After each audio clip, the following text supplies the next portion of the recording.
With all the new snow that we are getting, there are some tips and tricks that you need to stay safe in the backcountry. And we have Dan Smith from Vail Mountain Rescue. Dan, thank you so much for meeting us this morning. Always a pleasure. We had a fairly interesting week. We had 3 missions. We rolled on all of them. We never actually got to the subject. Other people beat us to it, which is just fine. There's no competition here. We don't get brownie points or free coffee at Starbucks if we're the first on scene. We had a snowmobiler who managed to get himself lost near Ptarmigan Pass, and as we started working the mission, the guys started to go out the door. We got more refined cell phone data on him, and he was 500 yards into Summit County, and it's their bird. So we turned that one over to them, and if they have trouble, then they call us, and we'll provide more manpower. But we kind of live on that county line up there, but we both work it. We had some people that just managed to get their truck in the wrong place. So that's always a good idea. We helped them out.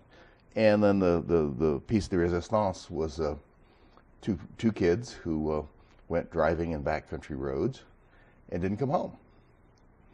And this mission illustrates a lot of mistakes. One, they didn't call 911.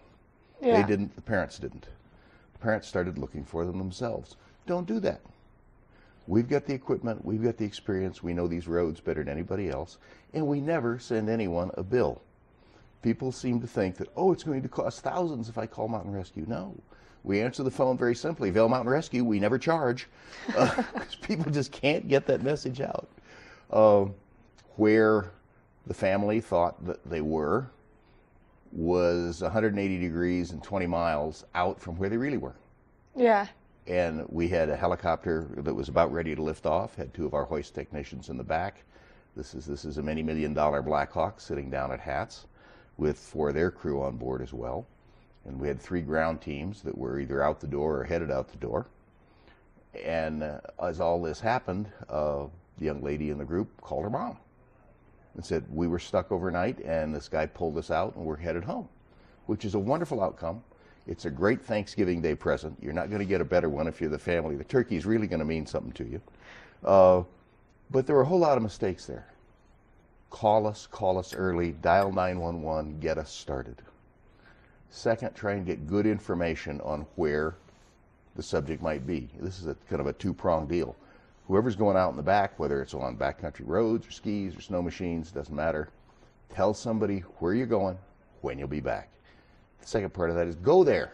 Don't change your mind halfway through and tell somebody else. Don't not tell anybody else, because frankly, we would have not have looked where these people wound up for another day. So they would have spent another night out in the snow. Which is crazy because it is so cold outside right now. Oh, it's and the part about cold yesterday was very nice, 40 degrees. This morning it's 5 on my deck and 7 down here, and it's cold. And if you went out yesterday dressed for 40 degrees, you were in for a really nasty shock at about 8 o'clock when it started to get really, really cold. Yeah, as those temperatures started to drop. So, I mean, just some rules. Don't do things alone. Tell somebody where you're going, when you're going to be back.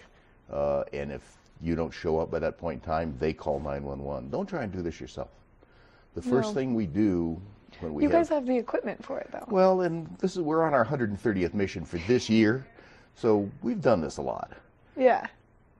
Don't get a whole lot of family people running around out in the woods, because then what will always happen is one of them won't show up. Now we have to divide our search between the people we were originally looking for and the newly lost people. Yeah. We'd rather not do that. We'd rather focus on one person. So don't go into the woods looking for people if they're lost. Let us do it.